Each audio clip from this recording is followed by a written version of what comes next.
আসসালামু আলাইকুম বন্ধুরা, কেমন আছেন? আশা করি সকলে ভালো আছেন। তো চলে আসলাম নতুন একটা ভিডিওতে। কাল রাতে মোটামুটি অনেক পানি ছিল, সেজন্য কাল রাতে জাল বসাই গেছিলাম।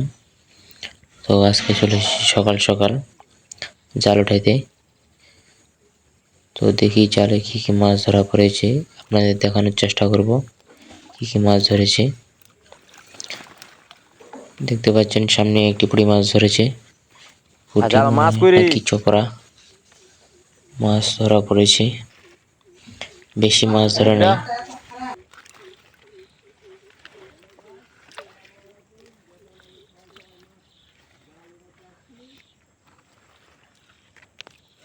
অত বেশি মাছ ধরেনি, আবার জায়গায় জায়গায় ভালোই মাছ ধরেছে। তো দেখতে পাচ্ছেন একটি বড় শিং মাছ, শিং মাছের সাথে চপড়া মাছ, আরো বিভিন্ন পুঁটি ট্যাংরা মাছ ধরেছে। তো সেগুলো দেখানোর চেষ্টা করব। পুঁটি মাছ, তো সাইডে কিন্তু আমের বাগান আছে, তো আমের বাগানের ভিডিও কিন্তু আছে সাথে। কিছুদিন আগে ভিডিও আপলোড দিয়েছিলাম আমের বাগানের। তো আমের বাগানের নিচে এই নদীটি, টাঙ্গন নদী, একসময় পাশ দিয়ে স্রোত বয়ে যেত, তো এখন আর যায় না। এটাকে বলি আমরা মরা নদী। তো মোটামুটি দেখতে পাচ্ছেন যেখানে সেখানে ভালোই মাছ ধরেছে, চপরা পুঁটি। তো এই দেখতে পাচ্ছেন বড় ট্যাংরা মাছ, ট্যাংরা মাছ ধরেছে, দেশি ট্যাংরা, পুঁটি, চপরা, আরো বিভিন্ন সাইজের মাছ ধরেছে। ট্যাংরা, পুঁটি, শিং মাছ। তো সকাল সকালেই তো চলে আসছি জাল উঠাতে। তো জালও কিন্তু বিভিন্ন ধরনের মাছ ধরা পড়েছে। তো জালটি আছে 107 হাত না 9 হাত, 109 হাত আছে জালটি। তো এই নদীতে পানি শুকায় গেলে কিন্তু অনেক মাছ পাওয়া যায়, রাতে মাছ ধরতে আসলে পাওয়া যায়। তো কিছুদিন আগে আসছিলাম, তখন 1 কেজির মতো মাছ পাইছিলাম, তেলাপিয়া মাছ, ট্যাংরা আর শিঙি মাছ পাইছিলাম, ভতরকালি মাছ, সাথে পুঁটি ট্যাংরা এগুলো পাইছিলাম।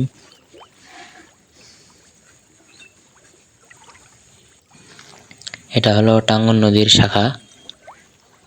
একসময় নদী ছিল, এখন আর নাই নদী পাশে, অন্য সাইডে চলে গেছে নদীটি। তো পানি কিন্তু কাল রাতে অনেক ছিল, তো প্রচুর পরিমাণে পানি শুকাচ্ছিল, সেজন্য জালটি বসা রেখে গেছিলাম। তো আসে দেখি সকালে বেশি পানি শুকায় নাই, সেজন্য মাছ একটু কম ধরেছে।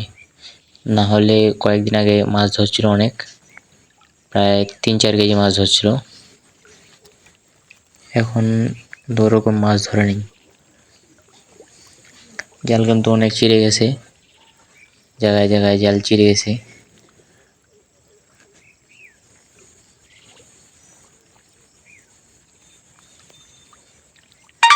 ট্যাংরা, ষাটি মাছ দেখা যাচ্ছে, ছোটখাটো ট্যাংরা মাছ, পুঁটি মাছ, এই শিং মাছ দেখা যাচ্ছে। তো সবাই ভিডিওটি দেখতে থাকেন, ভিডিওতে আর অনেক মাছ আছে, ছোট বড় বিভিন্ন সাইজের মাছ আছে, দেখতে পারবেন। তো জায়গায় জায়গায় ভালো মাছ ধরা পড়েছে, পুঁটি ট্যাংরা। এই জায়গায় অনেক মাছ ধরেছে, চপড়া মাছ, একসাথে অনেকগুলো মাছ ধরেছে, ঝাঁক বেঁধেছিল, সেজন্য সবে মাছ ধরা পড়েছে ঝাঁকে।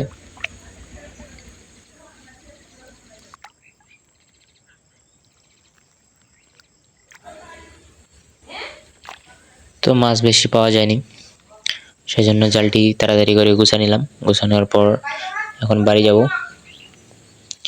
আর এরকম ভিডিও পেতে আমাদের চ্যানেলটি সাবস্ক্রাইব করে আমাদের পাশে থাকবেন, তাহলে এরকম ভিডিও নিয়মিত পেতে থাকবেন সবার আগে।